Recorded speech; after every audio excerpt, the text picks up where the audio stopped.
श्री स्वामी समर्थ मैत्रिणींनो, परत एकदा छोट्याशा मिनी ब्लॉगमध्ये म्हणजे गोडताईंच्या मैत्रिणींच्या ताईंनो मनापासून खूप खूप स्वागत आहे. तर हे बघू शकता आहे आपला गरम मसाला, स्पेशल असा घरगुती गरम मसाला आहे. तर ह्याच्यामध्ये सर्व प्रकारचे ना मी गरम मसाले घेतलेले आहेत. खसखस, मीठ, हळद, खोबरं आणि मिरच्यासुद्धा घेतलेल्या आहेत. मिरच्या वगैरे चांगल्या सुकवून घेतलेल्या आहेत. सुकवून 2 दिवस देठं काढून आणि खसखस पण घेतलेली आहे. कोणत्याही गोष्टीची कमी केलेली नाही आणि चांगल्या क्वालिटीचाच मसाला सर्व घेतलेला आहे. बघा, जिरे, शहाजिरे, मेथीदाणे, तीळ, लवंगा, दालचिनी, काळे मिरे, राई, 2 प्रकारचे जिरे, परत धने, इंदोरीत जे धने येतात मसाल्याचे ते धने घेतले, तेजपत्ता, अजून काही गोष्टी माझ्या पण लक्षात नाही नावं आणि छोटासा व्हिडिओ बनवला त्यामुळे तुम्ही समजून घ्या. तुम्ही तर बघितलंच काय काय घेतलं आहे मी गरम मसाल्यासाठी. कोणत्याही गोष्टीची इथं कमी पडू दिलेलं नाही. जेवढा होईल तेवढ्या पद्धतीने मी प्रत्येक गोष्ट माझ्याकडनं बेस्ट देण्याचा प्रयत्न करत असते.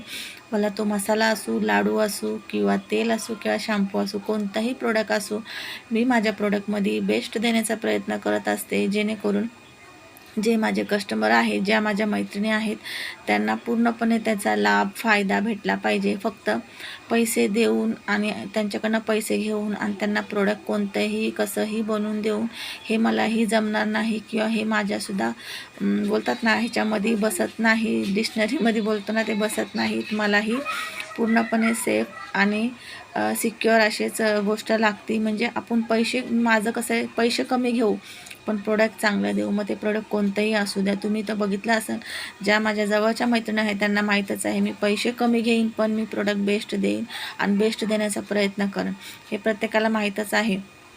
चला, तर इथं मसाले, सर्व मसाले ना काढून घेतले. तुम्हाला समजेल म्हणून तुम्हाला दाखवण्यासाठी सर्व मसाले काढून घेतले आणि सर्व वेगवेगळेच असे भाजून घेतले. जे तेलात भाजायचे ते तेलात, जे असे सुके भाजायचे सुके, काही गोष्टीला थोडं थोडं तेल, अशा प्रकारे सर्व मसाले मी ना व्यवस्थित बारीक गॅसवरती भाजून घेतले.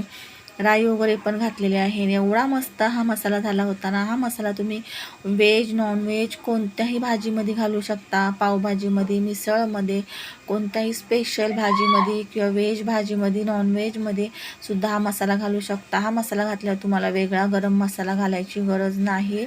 घरगुती मसाला आहे तेवढाच, म्हणजे तेवढाच हा खूप छान असा स्वादिष्ट आहे आणि खूप छान अशी याची चव येते. सुगंधच याचा ना, ज्यावेळेस आपण आहे ना मसाल्याचा डबा खोलतो ना त्यावेळेस त्याचा सुगंधच आहे ना, फक्त हा सुगंधानेच असं वाटतं मसाला किती भारी झाला असेल.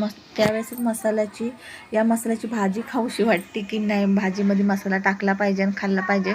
आता हळद इथं ना मला घरामध्येच मसाला बनवायचा होता.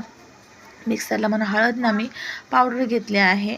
तर पावडरसुद्धा भाजून घेतली आहे, जेणेकरून कच्चा वास वगैरे असा येणार नाही. ते इथं बघू शकता मी ना सर्व ना एक एक थंड करून घेतले आणि सर्व काही वाटून, नंतर मी ना वाटून किंवा चाळणीने चाळून अशा प्रकारे मसाला मी बनवून घेतला आहे. नंतर याच्यामध्ये मीठ वगैरे पण घातलं, जेणेकरून आहे ना छान अशी चव येईल मसाल्याला. आणि हा मसाला तुम्ही ना 7 ते 8 महिने किंवा 9 महिनेसुद्धा हा मसाला ठेवू शकता. वर्षभर हा मसाला टिकतो चांगला.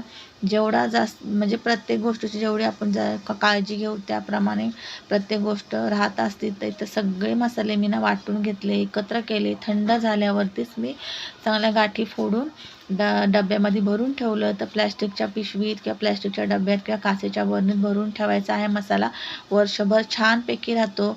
अंदाज घ्यायचा आहे सुरुवातीला मसाला केवढा लागतो, तिखट कमी जास्त. तिखट जास्त नाही आहे पण गरम मसाला असल्यामुळे हा गरम आहे, म्हणून याचं नाव गरम